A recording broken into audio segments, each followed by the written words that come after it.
तो नमस्कार, स्वागत है आपका। कैसे हैं आप सभी दोस्तों? आज हम इंडियन पॉलिटी के कुछ इम्पोर्टेंट पॉइंट्स लेकर आए हैं, तो बहुत ही इम्पोर्टेंट है, तो बने रहे हमारे साथ। तो चलिए दोस्तों, बात करते हैं कि किस अधिनियम द्वारा संवैधानिक निरंकुशता का सिद्धांत प्रवर्तित किया गया था। यानी कि ऐसा कौन सा अधिनियम है जो कि संवैधानिक निरंकुशता का सिद्धांत प्रवर्तित किया गया था। तो दोस्तों, ये भारत सरकार अधिनियम 1935 वाला, जो कि इंडियन गवर्नमेंट एक्ट हुआ था 1935 में, इसको संवैधानिक निरंकुशता का सिद्धांत नाम दिया गया है। और इसको मिनी कॉन्स्टिट्यूशन का नाम भी दिया गया है कि मिनी। और फेडरलिज्म जो सिस्टम जो आया है वो इंडियन गवर्नमेंट एक्ट 1935 के ही तहत इंडिया में आया है। आगे देखते हैं कि संविधान को एक पवित्र दस्तावेज किसने कहा है। तो पवित्र दस्तावेज किसने कहा है? तो डॉक्टर बी आर अम्बेडकर ने कहा है। किसने कहा है? डॉक्टर बी आर अम्बेडकर ने कहा है। और इसको डॉक्टर अम्बेडकर जो हैं वो ड्राफ्टिंग कमेटी के चेयरमैन थे, ठीक है। और संविधान निर्माता भी डॉक्टर अम्बेडकर को कहा जाता है। आगे देखते हैं, भारत, फ्रांस, इंग्लैंड और अमेरिका में कौन सा देश आधुनिक लोकतंत्र की स्थापना करने वाला पहला देश था? तो ये आधुनिक लोकतंत्र की स्थापना करने वाला पहला देश कौन था? तो ये अमेरिका है, ठीक है, अमेरिका है। आगे देखते हैं, एकात्मक सरकार में समस्त ताकत किसके हाथ में होती है? जब एकात्मक सरकार होगी तो वहाँ केंद्रीय सरकार, ठीक है, एकात्मक सरकार के हाथ में एकात्मक सरकार है, और वहाँ समस्त शक्ति जो है वो किसके हाथ में होगी? तो केंद्र सरकार के पास में होगी। हमारे इंडिया में फेडरलिज्म सिस्टम है, ठीक है, संघात्मक संघीय व्यवस्था है हमारे इंडिया में, ठीक है। आगे देखते हैं, भारत के गणतंत्रीय दल की स्थापना किसने की थी? तो गणतंत्रीय दल की स्थापना किसने की? तो डॉक्टर भीमराव अम्बेडकर ने की थी, ठीक है। आगे देखते हैं, भारत के संविधान का गठन किसके द्वारा किया गया था? तो विधानसभाओं द्वारा किया गया था। संविधान सभा का गठन किसके द्वारा किया गया था? तो संविधान सभाओं द्वारा किया गया, संविधान सभाओं द्वारा किया गया था। आगे देखते हैं, केंद्रीय विधानसभा का गठन कब किया गया था? तो केंद्रीय विधानसभा का गठन कब किया गया था? 1920 में करा गया था। आगे देखते हैं, भारत के संविधान को किसने अंगीकृत किया था? तो भारत की जनता ने किया था, ठीक है। कब किया था? अंगीकृत, अधिनियमित या अंगीकृत, अधिनियमित है ना, आत्मसमर्पित। तो 26 नवंबर 1949 को अंगीकृत किया गया था, ठीक है। और लागू कब किया गया था? तो 26 जनवरी 1950 को लागू कर दिया गया था, ठीक है। आगे देखते हैं, भारतीय संघ की आधिकारिक भाषा के रूप में संविधान द्वारा किसे मान्यता दी गई है? तो सबसे ज्यादा अधिक जो मान्यता दी गई है वो हिंदी को दी गई है, ठीक है। आगे देखते हैं, संविधान के उद्घाटन अधिवेशन की किसने अध्यक्षता की थी? तो संविधान के उद्घाटन में अधिवेशन की अध्यक्षता सच्चिदानंद सिन्हा ने की, जो कि अस्थायी अध्यक्ष बनाए गए थे संविधान सभा के, ठीक है। आगे देखते हैं, अमेरिका, इंग्लैंड, आयरलैंड और भारत में से किस देश में लिखित संविधान नहीं है? तो नहीं है बोल रहा है कि किस में, मतलब अमेरिका है, इंग्लैंड है, आयरलैंड है, तो भारत में किस देश में लिखित संविधान नहीं? तो इंग्लैंड में लिखित संविधान नहीं है इसमें। आगे देखते हैं, भारतीय संविधान के परिरक्षक कौन है? तो परिरक्षक मतलब प्रोटेक्टिव कौन है? फंडामेंटल राइट्स के जो प्रोटेक्टर हैं वो सर्वोच्च न्यायालय है, ठीक है, उच्चतम न्यायालय है, ठीक है। भारतीय संविधान के परिरक्षक कौन है? उच्चतम न्यायालय है। आगे देखते हैं, भारत का गणतांत्रिक देश है, भारत एक गणतांत्रिक देश है, ठीक है। इसका अर्थ क्या होता है? कि राज्य का मुखिया अप्रत्यक्ष रूप से लोगों द्वारा निर्वाचित किया जाता है। गणतांत्रिक देश का मतलब है कि राज्य का जो मुखिया है वो अप्रत्यक्ष रूप से लोगों द्वारा निर्वाचित किया जाता है। आगे देखते हैं, भारत को एक गणराज्य मुख्य रूप से इसलिए माना जाता है क्योंकि राष्ट्राध्यक्ष का चुनाव होता है, ठीक है। किसका चुनाव होता है? राष्ट्राध्यक्ष। भारतीय संविधान कैसा है? हमारा जो इंडियन कॉन्स्टिट्यूशन है वो है कैसा? तो आंशिक रूप से कठोर है, ठीक है, आंशिक रूप से परिवर्तनशील है, यानी ना तो रिजिड है और ना ही एकदम फ्लेक्सिबल है, मतलब दोनों है, कठोर भी है और परिवर्तनशील भी है। क्योंकि कठोर इसलिए है कि मतलब हमेशा एकदम से उसमें बदलाव नहीं किए जा सकते, समय आने पर उसमें परिवर्तन किए जा सकते हैं।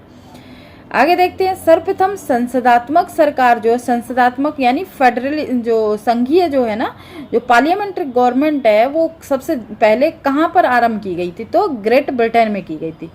आगे देखते हैं भारतीय संविधान का प्राधिकार स्रोत कौन है। तो प्राधिकार यानी जिसके हाथ में पावर होती है तो वो कौन है, तो ये भारत के लोग हैं। तो हमारी इंडिया की कॉन्स्टिट्यूशन की जो प्रीएम्बल है उसमें भी कहा गया है कि हम भारत के लोग, है ना। तो भारत के लोगों का ही ये मतलब संपूर्ण जो पावर है वो जनता के हाथ में है, ठीक है। जनता जिसे चाहे वोट देकर जिता सकती है, जिससे चाहे हरा सकती है। आगे देखते हैं किस देश से भारतीय संविधान ने लिखित संविधान के रूप में प्राप्त की। यानी कि भारतीय संविधान जो है वो लिखित संविधान है, हमारे इंडिया में लिखित संविधान है। तो ये लिखित संविधान कहाँ से लिया गया था, तो ये अमेरिका से लिया गया है, ठीक है, अमेरिका से लिया गया। आगे देखते हैं भारत के संविधान के ऊपर सबसे अधिक प्रभाव किसका माना जाता है। तो ब्रिटिश कॉन्स्टिट्यूशन का ही, यानी ब्रिटिश संविधान का ही सबसे ज़्यादा इफेक्ट पड़ा है। तो वहाँ से कई सारी चीज़ ली गई हैं, रूल ऑफ लॉ, है ना, कानून के समक्ष समानता और संसदीय शासन प्रणाली, बहुत सारी चीज़ हमारी जो है इंडिया के कॉन्स्टिट्यूशन में ली गई हैं। कहाँ से ली गई हैं, वो ब्रिटेन संविधान से ली गई हैं। अगला देखते हैं भारतीय संविधान नागरिकों के लिए आर्थिक न्याय किसके माध्यम से सुनिश्चित करता है। तो प्रस्तावना के माध्यम से सुनिश्चित करता है, ठीक है। आगे देखते हैं नागरिकता समस्त का क्या आशय है। नागरिकता समता का क्या आशय है।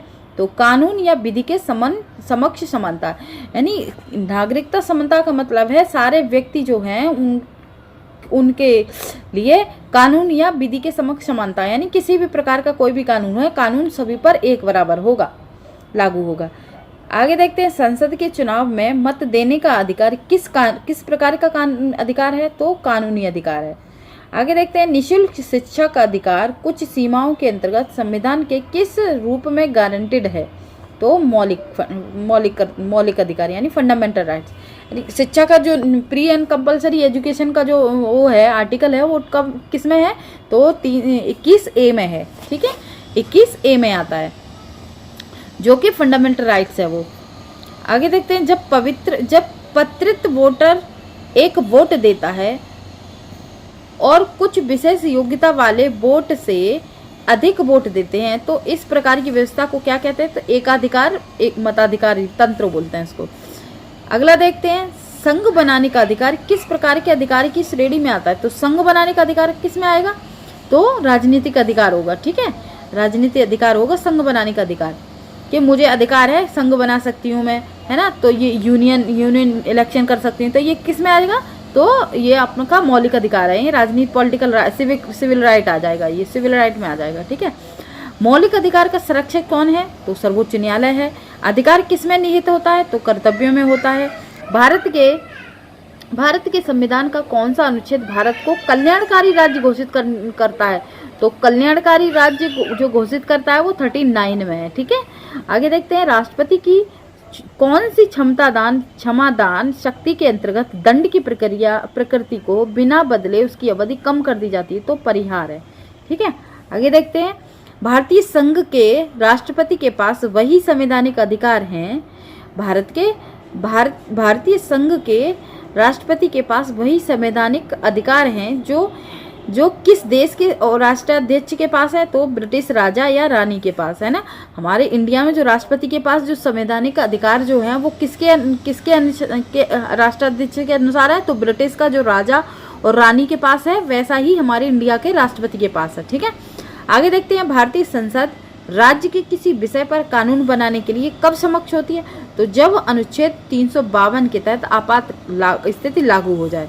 भारतीय संसद जो है वो कब कानून बनाने की समक्ष होती है। तो वो जब देश में 352 के तहत जो आपातकाल की स्थिति हो जाती है तब वो कानून बना सकती है। भारत का वह राष्ट्रपति कौन था जो सदा भारतीय धर्मनिरपेक्षता को सर्वधर्म समभाव कहता था। तो डॉक्टर एस राधाकृष्ण थे। आगे देखते हैं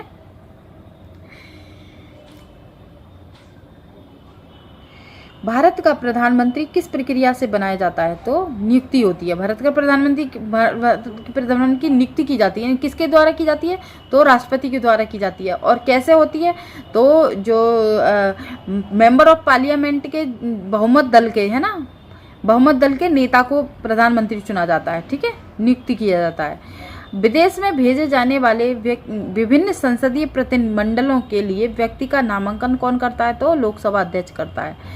जनता पार्टी के शासनकाल के दौरान भारत का राष्ट्रपति कौन था? तो एन संजीव रेड्डी थे। जब सरकार विभिन्न अंगों के बीच सत्ता का बंटवारा हो तो उसे क्या कहते हैं? तो अधिकारों का वितरण कहा जाता है। सत्ता का बंटवारा क्या कहलाता है? अधिकारों का वितरण कहलाता है। अनुसूचित क्षेत्र में परिवर्तन करने के लिए संवैधानिक तौर पर कौन सशक्त होता है? तो भारत का राष्ट्रपति। भारत के राष्ट्रपति को अधिकार है ये कि अनुसूचित क्षेत्र में जो परिवर्तन करने संबंधी जो संवैधानिक तौर पर जो भी सशक्त कार्य होगा वो राष्ट्रपति के द्वारा किया जा सकता है। भारत में पनडुब्बी में जल यात्रा करने वाले पहले राष्ट्रपति कौन थे? तो कौन थे? तो एपीजे अब्दुल कलाम थे। संघीय सरकार के राजपत्रित अधिकारियों को कौन नियुक्ति और मतलब पद से हटा सकता है? तो कौन है? भारत का राष्ट्रपति है। आगे देखते हैं, राष्ट्रपति किस कोष से किसी अप्रत्याशित खर्चे के लिए धन दे सकता है? तो आकस्मिक निधि। ठीक है, आकस्मिक निधि है, वहां से खर्चे के लिए पैसे दिए जा सकते हैं। भारत सरकार का कौन सा अधिकारी सदस्य न होते हुए भारतीय संसद की कार्यकारी में भाग लेने का अधिकार रखता है? तो भारत का मान्यवादी जो होता है अटॉर्नी जनरल, जिसे अटॉर्नी जनरल कहते हैं, उनको भाग लेने का अधिकार है। किसी राज्य में राष्ट्रपति शासन से तात्पर्य उस राज्य के किससे शासन होता है? तो राज्यपाल। यानी राष्ट्रपति शासन कहाँ लगता है? राष्ट्रपति शासन राज्य में लगता है, जो कि राज्यपाल के कार्यकाल में होता है। ठीक है, राज्यपाल ही उसकी देखरेख करता है। आगे देखते हैं, भारत का राष्ट्रपति बनने के लिए भारत का राष्ट्रपति बनने वाला प्रथम असमी कौन था? तो फरुखुद्दीन अली अहमद थे। आगे देखते हैं, राज्यसभा, लोकसभा, विधानसभा और मंत्रिपरिषद में से कौन सा सदन या सभा राष्ट्रपति के निर्वाचन मंडल में शामिल नहीं होता? तो देखो, जब राष्ट्रपति का जब निर्वाचन होता है तो वहाँ पर जो विधान परिषद के सदस्य होते हैं वो इसमें भाग नहीं लेते हैं। ठीक है, गणतंत्र दिवस पर राष्ट्रपति को कितने गन सैल्यूट दिए जाते हैं? तो 21 गन सैल्यूट। जब गणतंत्र दिवस होता है तो राष्ट्रपति को जो सैल्यूट दिया जाता है वो गन कितने होते हैं? तो 21 गन सैल्यूट किए जाते हैं। 21 लोग जो होते हैं, है ना, आर्मी वाले, वो 21 लोग गन को सैल्यूट करते हैं गन से। विधि के प्रश्न पर भारतीय राष्ट्रपति को किसके परामर्श लेने का अधिकार है? तो सर्वोच्च न्यायालय को। ठीक है, आगे देखते हैं, लाभ के पद पर निर्णय कौन करता है? तो राष्ट्रपति एवं राज्यपाल। आगे देखते हैं, किसी भौगोलिक क्षेत्र को अनुसूचित क्षेत्र घोषित करने का संवैधानिक अधिकार किसको? तो मैंने ऊपर बताया था, तो राष्ट्रपति को होता है। भारत के राष्ट्रपति को सुघोषित करने वाले कौन से व्यक्ति ट्रेड यूनियन आंदोलन से संबंध रहे थे? तो बीवी गिरी थे।